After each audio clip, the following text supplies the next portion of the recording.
primary ignition. I'm just not the hero type, clearly. What a piece of junk.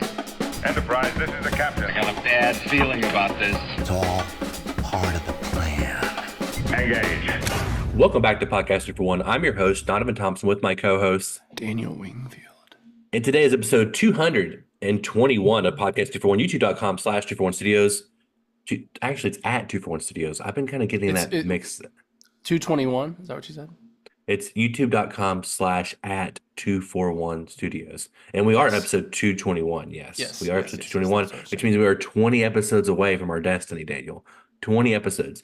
We haven't before we evolve to our next, we go to our next evolution. Next evolution, Right, yeah. yeah. Whatever that may be. You got to get up to level 4 or 241 to evolve to like Charmander. Yep. Goes to Charmeleon at like 16 or 14, I can't remember, and then so this is like our. We have 20 evolution. more rare candies to eat, as they say. Yep. And part of it too is that we're pretty consistent. I mean, even on our slower times, we at least hit 2 to 3 a month. Yeah. It's just been a very crazy time for both of us Indeed. work wise in the last month or two. But I'm still proud of us. We're still working our way towards our destiny. The destiny comes for all things, as Thanos would say. And so we are talking the Penguin. And we have a lot of other things to talk about later, but I think today we're going to focus on this 8-episode series. I'm trying to think of the showrunner. Her name was Lauren LaFranc, and she, and so we're going to talk about her a little bit here. And if for our listeners who don't know, we did talk about the first 3 episodes, and now we're kind of dive into the a little over the back half here of the Penguin. And I want to get your general thoughts real quick, and just mine overall is, as we've said before, Batman was super highly anticipated. And although there are tons of things I love about it, and I still eat up a lot of moments from it, it's really down to the story in that last act that kind of start falter for me. Yeah. And even with that, I still find a lot to love about it. I'm also have been and maybe it's because of the Penguin, I don't know, but I have been in one hell of a Batman mood the last month or so. Mm-hmm. So I have read probably 60 Batman comics plus. I've been replaying Arkham Knight, obviously watching the Penguin. I'm planning on watching Batman Begins again this weekend. So I'm really in it, and this happens It happens all the time. I go into phases. Right now, I'm back into Batman. It happens at least once a year, twice a year. So, the Penguin come out. Of course, I was excited for just because I think Colin Farrell was one of the highlights of the first movie. As we talked about those first 3 episodes, I really enjoyed it. I don't think it's the end all be all of maybe all crime drama television. And it's a weird thing. So do we measure it at a superhero level? Like, is this good superhero content, or is this a good just HBO content? That's something we probably need to discuss. But overall, I think the show accomplished a lot. I got to see a lot more about Colin Farrell's take on the Penguin. I enjoyed some of the heartbreak, some of the humor, and the production design, and all the things. And I really enjoyed it. And I'd be totally fine and totally happy to get another season of this. And I would even be more thrilled to get more deep dives or spin-offs into this universe. Right. And ultimately, what this did for me was it made me want to watch the Batman Part 2, even with the first one's faults, yesterday. Here's the thing. I wanted to watch Batman Part 2 before I want to watch Batman Part 1. Like I'm always ready for the next thing fast. But even just seeing the last shot, I was like, yeah, I'm ready. Give it to me. This is stupid. I have to wait 2 more years. Let's just go. Let's just go right now. So that's my thoughts, Daniel. What's your thoughts on this back half? And we'll kind of get down to the nitty gritty. Yeah. No, I thought this was fantastic. I thought the Penguin was really good superhero content and really good HBO content. And we can dissect that more shortly. But yeah, like you said, Colin Farrell was obviously a highlight. And then also Kristen Milotti was absolutely stole the show. Sophia Falcone. She was fantastic. The cast, it was a great cast. A lot of really talented actors, from Michael Kelly and Francis Chow, and there's just even Shohreh Aghdashloo. I'm going to say that now, but Nadia Maroney's actress. She was in The Expanse as well. She was in 24 on Fox back in the mid 2000s, and she was great in that show. Yeah, she's one of the political people in The Expanse. The Expanse. Sorry, I just have to say one thing. I just found out yesterday. The Expanse is written by J.R.R. Martin's writing assistants. They Really? made the Expanse like after being an assistant for him for years and like helping with Game of Thrones and all that stuff in the books. And so George they R. were R. like, Martin or yes. okay. Oh, his, Yeah, yeah, his yeah. okay. Okay, So gotcha. he wrote in Game of Thrones. They were helping him, I guess, and they came up with this on their own, and they like released it under like one author's name. It's like James S.A. Covey, but it's them. It's just two of his assistants writing these books. Gotcha. Anyway, I thought that was cool. So Maybe they anyway, should write Game of Thrones and finish it for us. maybe, yeah, Be maybe nice, they wouldn't left, it? and that's the problem. Maybe. Anyway, yeah, Maybe. fantastic show. I thought his Oz's mom, her actress, was really, really good. Great, Stood out to great. me, especially in that final episode. Yeah, I mean, it's hard to find many flaws with this. I think it's one of those things again where it knew exactly what it wanted to be, and it did it. You know what I mean? Yeah. It nailed what its target was. Is it I a got little flaws bit on top of my head. I got flaws. right? Exactly. Yeah. Yeah, I got flaws. It's one of those things where like it's not completely realistic. Like it doesn't feel like The Wire. It doesn't feel like The Sopranos Sure. in the way that it's like, oh, this feels like real life and these people actually existed in this real life. It does feel a little bit over the top, but that works because of what it is, because it's a Batman story. And so that over the topness, the extra drama and all that kind of stuff, the theatricalness of some of these things works. You need that. You want that. So yeah, no, I have very few criticisms that I can find for the Really? show. Yeah. I think I got a few. Let's dive into them. I think, and again, some of these are echoed in our first episode of this we did a couple weeks back. But I think ultimately for me, one, it doesn't 100% feel like it's in the Batman universe in terms of just its look and style. I understand that things can look different within a universe. You think it But looks ma- different? You think in the look it feels different? Yeah, I think obviously it doesn't look exactly like you couldn't just put the Penguin show in the middle of the Batman movie and be like it's the same aesthetic look. There's some moments where it feels like it, and it's not like that's not a make or break thing. I totally get that. I haven't seen the But- Batman in a while, so that's very interesting. My feeling on it was this feels like exactly like the Batman in terms of color palette, in terms of like the color grade, in terms of just how much darkness and griminess it feels like is everywhere. But I haven't seen it since theaters. It does. In moments it does, but it's just not. It doesn't have to be one to one. But I bring it up because it just feels like one of my, and I think this is more indicative of a larger issue, is that it feels like it really is and it should be all about the Penguin and through his eyes. Of course, we do bounce around sometimes, Yeah. which you have to, but I kind of wish we had got more. This is the week after the Batman. I wish we had just gotten more of how this was affecting Gotham at large, because it kind of feels like the events of the even though we have Vic, and of course what happened to his family, and you're seeing that in real time, like the flood coming in, what the Riddler does, those kind of things. But it feels like they were concerned with the fact that they didn't want to name drop Batman a whole bunch or even have him show up, which is fine. Yeah. We don't have to see that.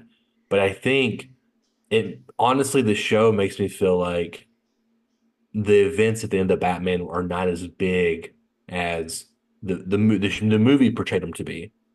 I mean, if you see what happens in the end of Batman, I mean, there's a Yeah. lot, like there's a lot of destruction. There's a lot that's going on, and it's odd to me that there's just maybe not more news stuff, more political stuff happening in the background, and it feels like we're being told some of these things, but it feels a little singular in that way. And also, to me, it feels like all these gangs, these crime families are not spread across all of Gotham. It feels like they're in like one section of Gotham to me. Does that make sense? I don't know how to completely describe it, but it feels like we saw the mayor that one time at the very end. We just don't see what all these crime families are, how they're infecting or doing things around Gotham. I don't really know. I just don't know. It feels contained in that way. And I kind of wish, like even just seeing the commissioner or maybe he's not the commissioner yet. Or Gordon. seeing some more of the police, what I'm saying, seeing some reaction there, and just, I don't know, there's something there I think that would have made it open up a little bit more. Again, this is me nitpicking, right? Yeah. Overall, I really enjoyed the show. I think that's one of my complaints. It just doesn't feel it was like they were close, but they just Yeah. weren't there. I mean, I'm talking about perfection here. Yeah, Um, and I think you're right, and I think part of that was probably on purpose because I think this show was aimed at people with movie superhero fatigue too. You well, know they're what I mean? wanting to. There's- They're wanting to hit the Emmys, and it's harder to do that when Batman's attached to it. And I will say there's been many, this is anecdotal, but there's been many comments I've seen that says, I haven't watched superhero media in X amount of years. I watched this, it was great. You know what I mean? So Yeah, I think it worked what they were doing. I hear you and I agree, I can see that. It didn't bother me, but I hear what you're saying and I understand that like maybe if the Batman was a perfect movie, I would be hankering for that more. Maybe Sure. that's part of it. Maybe because I don't have a lot of connection with it that I don't care about it connecting to it. But Well, the funny part about this is that the reason why the issue of the Penguin that I have with it is because of what the last act of the first movie built up, and that is also the weakest part of that movie. It's because of what they did, and so Yeah. it's like I'm still feeling the ramifications of the movie, right. of its faults, and Yeah. it just there's just something there. It's interesting. Again, I say that about it makes sense that they want to distance themselves from Batman. At the same time, we have a show like The Last of Us that is clearly based off a beloved IP, and they killed it, and they were praised, and they were basically 1-to-1 in a lot of ways to the game. Mm-hmm. So I think it is a fear, but if your content is so good, those connections don't matter anymore. I feel like the material gets elevated above those kind of criticisms. Sure. And so I hear you, but I still think it would have been cool to see the Penguin or see the Batman. It's just, I would have liked to see him or maybe another reference or so. Even if he was But just like on the TV and they made comments about him offhanded in one scene and that was all it was. Something, I think that could yeah. have been interesting. Yeah, and I don't know, and I get it. It probably costs more money, patents, and all these kind of things. He would Just have use footage from the movie. Fuck. Yeah, There was course. footage there was like news footage in the movie of him like being on the news, wasn't there? Yeah, yeah. At the Use very that. beginning, yeah, very beginning, yeah. So Yeah. I do want to kind of talk about it's when we do these overviews, people. It feels like when we do them, we're talking ultimately about the finale and then kind of overarching how Sure. the show is led up to that, right? And so we're kind of in agreement. It may not feel like it, but I do agree with you. It's a very good show. Yeah. Very excited every week to watch it, and the Yep. performances are.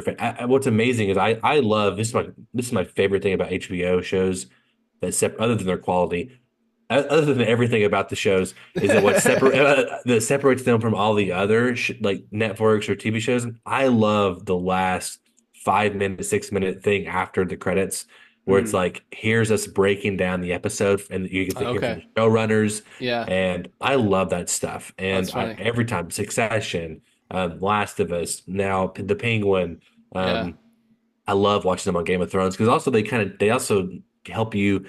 They prime you for what's happening and get you inside more of the character's head if you weren't quite there during the episode also, and they kind of give you some more backstory of what's going on in the writer's room and stuff like that. So anyway, I ultimately I think this last episode here was pretty fantastic. Wow. And Yeah, it was. how it leads into the potential the Batman Part 2.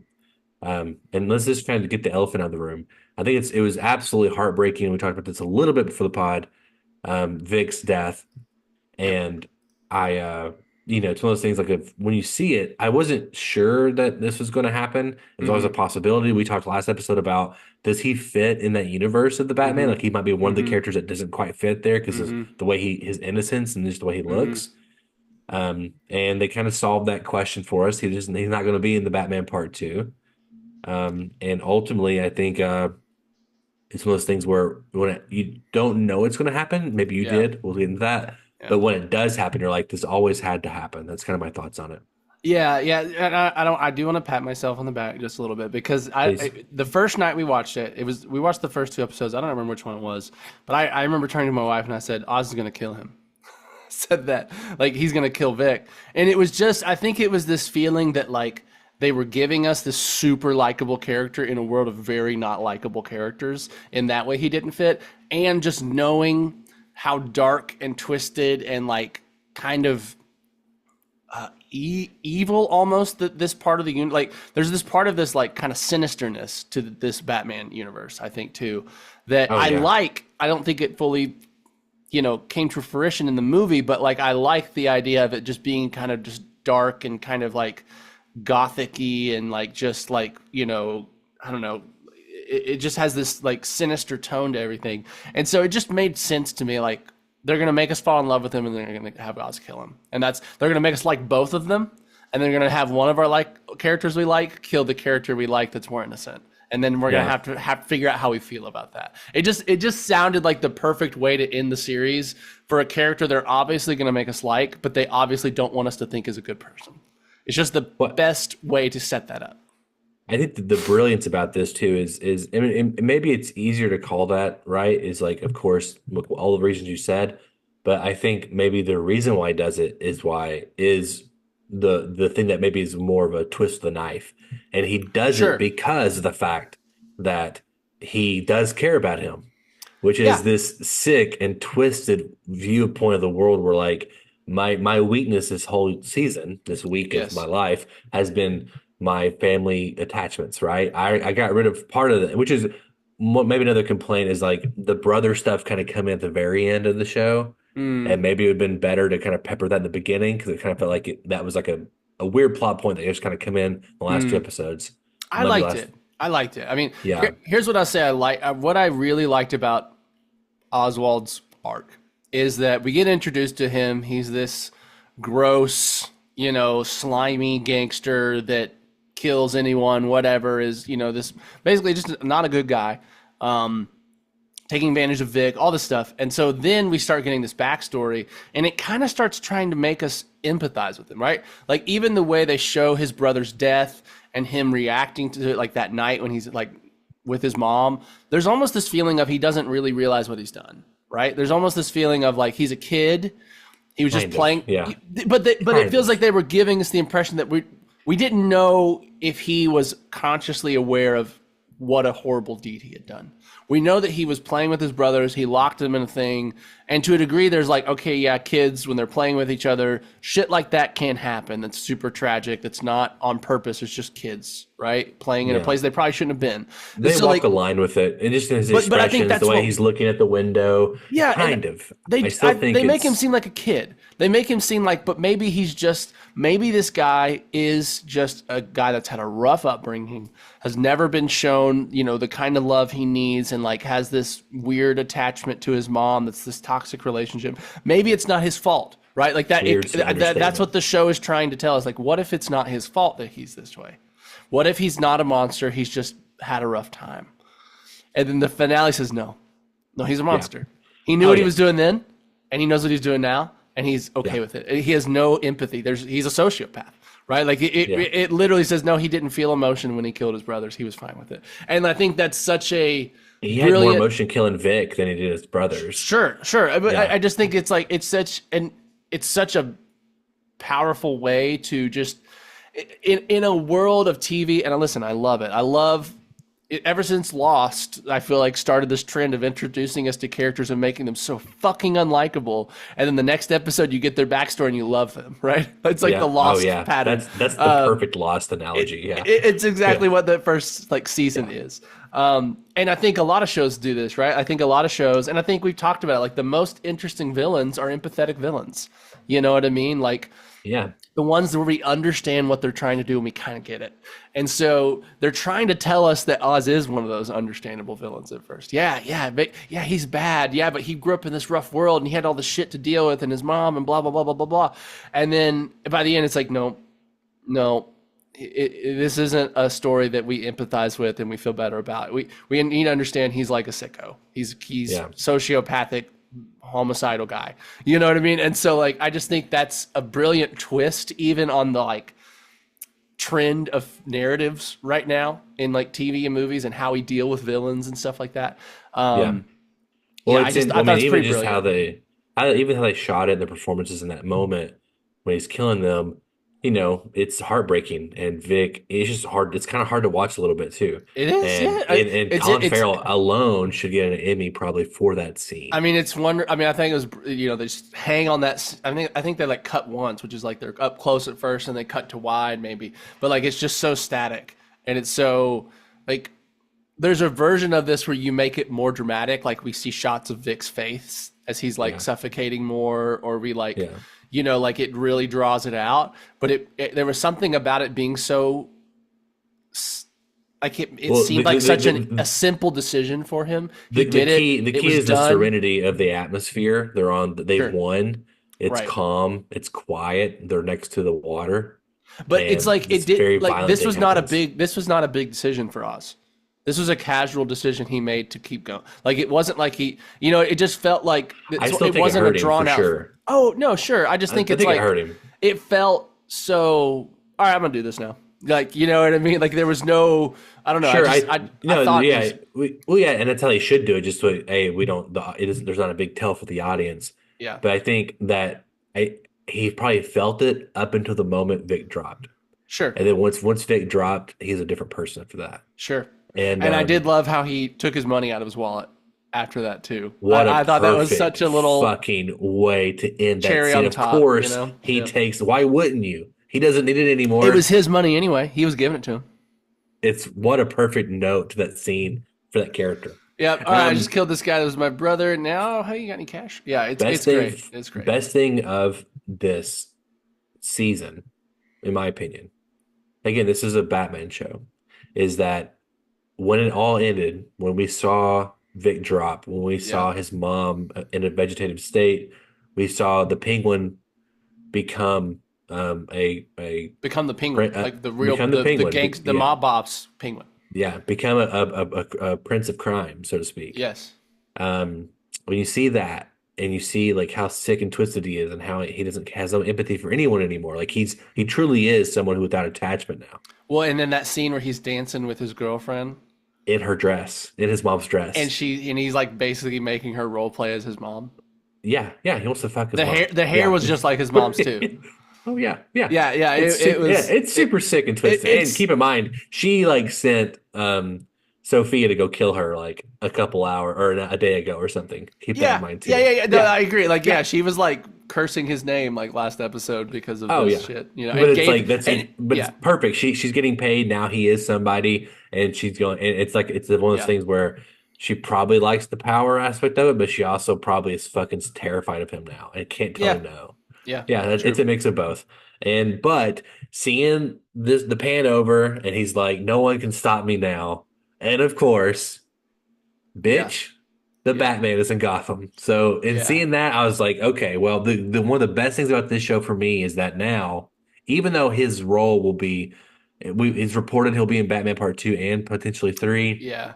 Whenever he does get his comeuppance, and he will, I don't think he'll survive the trilogy. It's going to feel. Chance you're right. Yeah. I think it's going to feel cathartic for us. However it happens. Sure. So it's going to be like, oh yeah, you like it's fun to for me. I like villains who are empathetic and you like feel for them, but I also on the flip side like it when there's villains that you just want to be taken out. You're waiting for them to lose, but you want to see them lose by the hand of the hero. And now I cannot wait to see the Penguin lose. I want to put this theory out here. Sure. The reason the Penguin will lose, the way the Batman finally gets to him or catches him or whatever it is Vic. Vic's death is going to be the thing that somehow like gets the dirt on Penguin to whatever do the thing. That'd be great. I love it. I don't know. I think he'll die. I don't think he'll go in prison. I think he'll die. No, maybe not. But it could still be like the black. It could be something that is like that mistake. That was the mistake that ultimately led to his downfall. I could totally see them doing that. That'd be smart. I think that'd be great. It would feel good for Vic, like for Vic fans. It'd be like, yeah, fuck yeah, like it means something. It wasn't. Of course, of course. Do you think we are gonna? It feels like we might get a season 2 now, and I think part of me says do it because I want more, and if it's this level, then keep going, and maybe they can kind of start doing what I was complaining about in the beginning of like getting more into the politics. It feels like there's even times I think where Penguin like runs for mayor and shit. So like I would maybe get into some more of like the actual, because he looks at the mayor too, and I feel like there was Yeah. a something there, and he was like, "Oh, Yeah. political office or something." Yeah. So I part of me says do it because we have another year before, for 2 years before Yeah. Batman Part Two, and it gives you another show next year to fill that gap next fall, and I think it'd be easier to do than just build a whole new spin-off and wait another 2 years or whatever. Yeah. I don't Yeah. know. I mean, I think it's this thing of like my instant gratification part of me wants a new season. My wanting the best story possible says I don't know if that's the right decision. You know what I mean? Like there's something that like this did feel so complete, and it was just like this was Penguin's rise to power. What is that next arc? Like he's already in power. You know what I mean? Yeah. Is there a strong enough arc? Because I mean, like, listen, this was a great story, but part of the reason it worked was all the emotional drama, all the stuff with his mom, all the stuff with, Kristen Milioti's character. Yeah, I mean, Question. it's like I want it in theory if they can do it this well again, though I kind of wonder if they actually can. And I would actually be more interested in doing a different villain. I would actually be much more interested in doing like a Two-Face or, Clayface, like we mentioned. Find an interesting way to interpret Clayface into, I mean, like there's easy ways. I mean, like Clayface is an actor who's like insecure about his looks. You know what I mean? Like that's there's easy ways to like play him with like plastic surgery and like all this kind of shit to make that feel somewhat grounded still. I don't know. I loved it. I just don't want it to overstay its welcome and Sure. then become lesser for it. I love the idea of when I look at my Blu-ray collection, it's the Batman, it's the Penguin, Batman Part 2, it's Clayface, and then Yes, Batman Part yes, 3. yes, I would exactly. love that little Gotham, gothic Gotham That would be universe really DVD interesting and something I don't collection. think we've ever had before. Well, maybe Yeah. I mean, Star Wars is trying to do love it, but the- they're failing really bad. But like, And Marvel's not been great at it so far. Not but not like, in but really more any of a real way. complete. This is a 3-movie series with 2 shows in between. Like just a little nice, Yeah. little complete I story. don't think You know we'll what I get mean? away with just 2 shows. I think that I love the idea. I just think that we're going to Yeah, get more. HBO's Here's a pitch for smelling you. money in the water. So. They're right now, yeah, because of us, our high praise, they're smelling. You're right, they're smelling the money. So my question is, what if the season 2 looked like? What if instead of us dealing with the Penguin in the Batman movies, we deal with the Penguin in the show? Season 2 is Batman versus Penguin, but it's like from the perspective of the Penguin, and it's I like don't he's. think.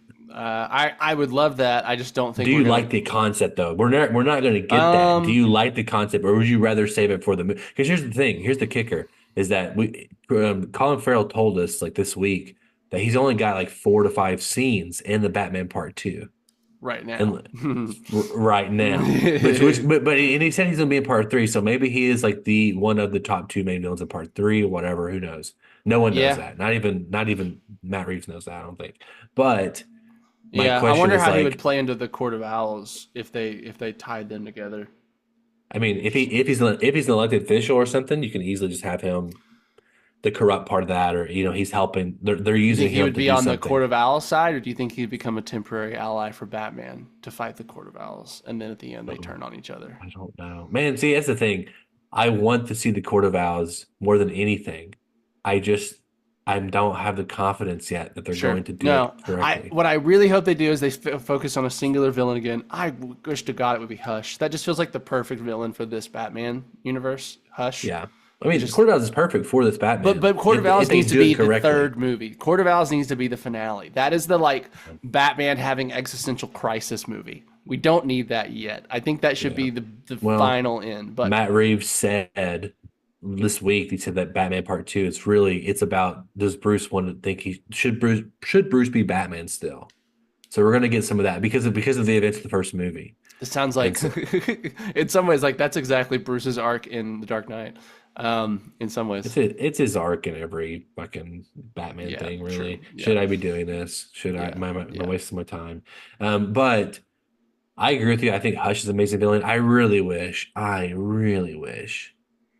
that we could erase that Joker scene in the first movie and then completely deleted, in retrospect, deleted that like after credit scene online thing. Did you see that like there were rumors about them doing a Joker show with him, and like James Gunn shut it down super hard on Twitter. I was so happy. I was like, Yeah. thank you, James Gunn. Thank Yeah. you. Thank you, It's James not. Gunn. It's not that I don't like. It's not. It's just. It's not even that I'm jokered out. Like there's plenty of Joker stuff to do that's not They been haven't seen done yet. Yes. Yeah, sure. and I mean, But that's not one of them. Just making him really ugly and like it just feels like a it feels very cringy to me. yes, it does, and it just doesn't. Feels very cringy. I Like don't he's know, just. man. It just Yeah. like it feels like it's just way too much, Yeah, and it's just not. I don't like the accent. I don't like the like the Irish version of Joker. I just don't like. I don't. It's just not my. It's like it's a different spectrum of like. I didn't really love Jared Leto's. I didn't like him at all. Jared Leto's Joker. It's like No. it's a different swing of the pendulum, and I'm like, this is also not what I want. Like No. even though I don't want. We didn't talk about it in the pod. People don't know our reaction. Even though ultimately Joker, Folie à Deux was not as good as the first film in any way. His performance still is pretty great, and like it's Yeah. still fun to watch Joaquin Phoenix play the Joker. yeah, And I just like seeing him in like that version of like not Yeah. Arthur Fleck, but the Joker in the Batman is so much more like I can see that in a more fun, interesting way than I can see yeah. this Joker. Yeah, I think I'm ready for like really smart Joker, like highly intelligent, like because I feel like that's what Joker is. He is really smart. He knows how to fuck with Batman and push his buttons and like, and he's crazy and he does things just for laughs. And I think I don't feel like we've got like I love Heath Ledger's Joker, and he is a really intelligent Joker, but he's also just very serious and just chaotic and like. I don't know. He's more of like serial killer Joker. And like, I want like, I don't know, a mix of Jack Nicholson and Heath Ledger's a little bit more. You know what I mean? Like agree- a I little agree more with of you. that, Yeah. that being silly and like kind of over the top, but then is also, a serial killer and maniac. Yeah. And I just, that Barry Keoghan's Joker did not feel like that. It just felt Yeah. like this is going to be crazy disfigured man. Like that's his whole shtick. He's really ugly. Yeah, You know it what I seems mean? like that's- they try to do like a Silence of the Lambs, like he's super, like he is intelligent. I mean, they made him intelligent in the scene Sure, that we got, sure. yeah, like where he's psychoanalyzing Batman at the same time Batman's trying to get information, whatever. Sure. But it's just again, it's the over the topness. I think I love. I mean, Heath Ledger's Joker is just incredible, right? It is good. It's an Oscar-worthy performance. I mean, so was fucking, I guess Joaquin's too. So It was, but I think Scott Snyder did something really cool with the Joker, where there's this perspective that the Joker sees himself as an ally to Batman, where it's like I'm going to do all these horrible things to push you to be the best version of yourself, and if you can't handle it, then you should be saving Gotham. And like Interesting. I like and like Interesting. I'm the I like the that. gesture. I'm the gesture to the king. Like Yeah. I'm here to pump you up, whatever. And like and we're two sides of the same coin. If you can't handle it, you should get the job. that's So like interesting. I like that. Yeah. Yeah. That's really cool, that'd be really cool aspect of it. Really cool aspect of it. So we haven't seen that yet, and I think that'd be interesting. And you get hints of that with Heath Ledger. He's like, we're going to do this till the end of time, and it feels more like he's doing it because he enjoys it. And there's still hints of that, but I still think there's something interesting. There's there we something haven't seen. about him being convinced he's a good guy. That would be fun. That Yeah. he's doing Oh, this yeah. for the greater good, not He's just doing it for the greater because good. he Yeah. wants to see the world burn, kind of thing. Yeah, you yeah, know? exactly. There's Yeah. something there. So I don't know what's going to happen. I think the Riddler ultimately in the first movie also he didn't seem as smart as I want him to be. Like I No. want my Riddler to be Osmondeus from The Watchmen. I want him to be that smart. Like, the smartest Ozymandias? guy. Ozymandias. I want him to be that smart. Period. Like he Yeah. is the guy, and I want Batman to fucking outsmart the Riddler. That's how you do it. That's how you do a Batman Riddler movie. You have the Every Riddler time. give him a riddle, and he figures it out in a way that before he thought he would. Yeah, exactly. That's how you do it. It's a tragedy. I also wish it Anyway, had just kept it as like serial killer shit. I don't like making it a citywide threat. Just feels like roll your eyes. Okay, here's the superhero trope that I guess every superhero has to include, where Batman can't just defeat the Riddler and save people. He has to save the whole goddamn city. we reported on that, right? It was during the pandemic. They didn't really they had the third act, I think, written, but they like had time on their hands. The studio, I think, was like, we need something bigger here. And so fucking they end up kind studios. of going that route. Fucking which- Zaslav. I don't think it was him, but I'm blaming him. Yeah. I do want to Maybe- say, I know we're getting close to our end here, but I do want to just again highlight Kristen Milotti's performance as She's Sophia Falcone, and just say that like I thought it was interesting the way they connected her with Selena Kyle at the end. It's very clearly that they're mean? not done with her, right? Like Sophia's gonna still be around. She doesn't have any superhero plots. I mean, she doesn't become a superhero villain in the comics, does she? Does she have like I a don't- moniker she assumes? I don't know. I don't think so. I mean, I guess We're she kinda is the getting- Hangman. That's like who she is in this world.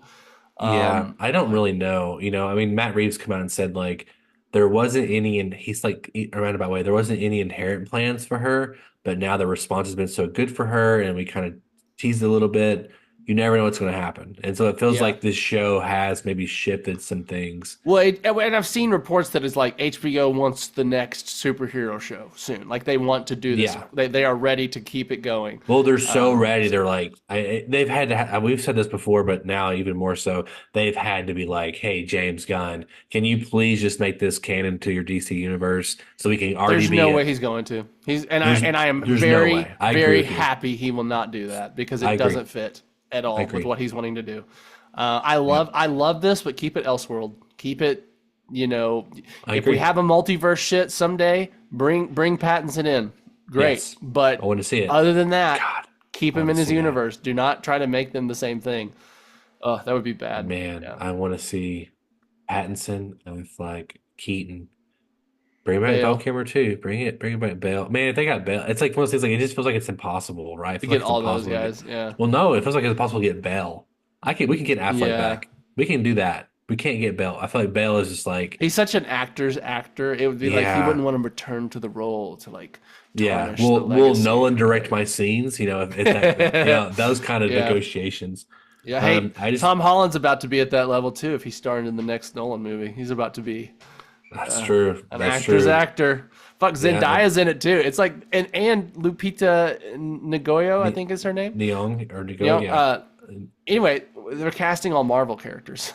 Actors. Yeah, I don't really like that Zendaya is going to be there with him. It just feels too meta to me. It is. It does feel they're like so okay, but linked. like, did you just be like in that meeting? Hey, have you seen my girlfriend? She's really good too. Hey, and I will say, I agree with you a little bit, but Zendaya is like a fantastic actress. She's She got does more pedigree than really- he does. yes. He's got the blockbusters things, but she's got more acting Like pedigree than him.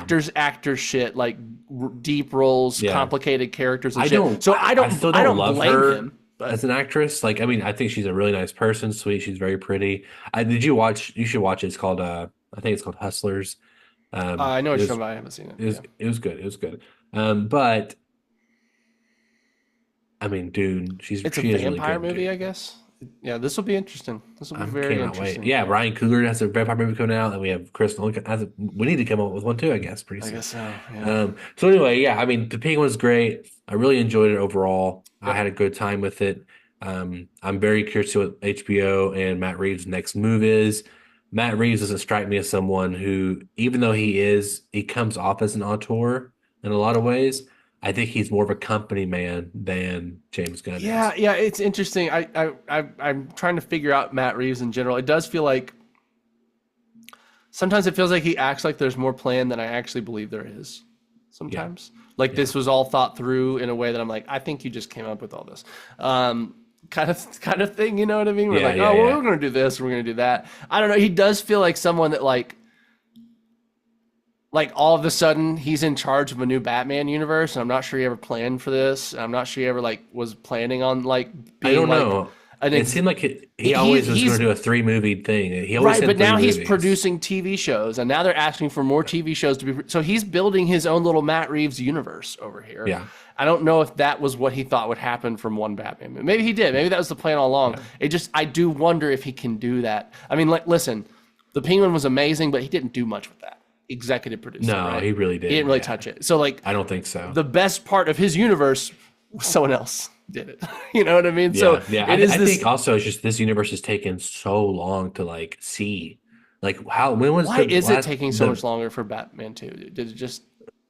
I don't know. actor schedules and I think shit? part of it was the Hollywood, obviously the strikes Oh, okay, sure, yeah. was part of it, but I don't know. It just feels like, I mean, what was it? 2021? 22? I don't know. Okay. Two. It's 4 years, I guess. I mean, I guess we got the movie 2 years, we got the Penguin show, and then another 2 years we got the movie.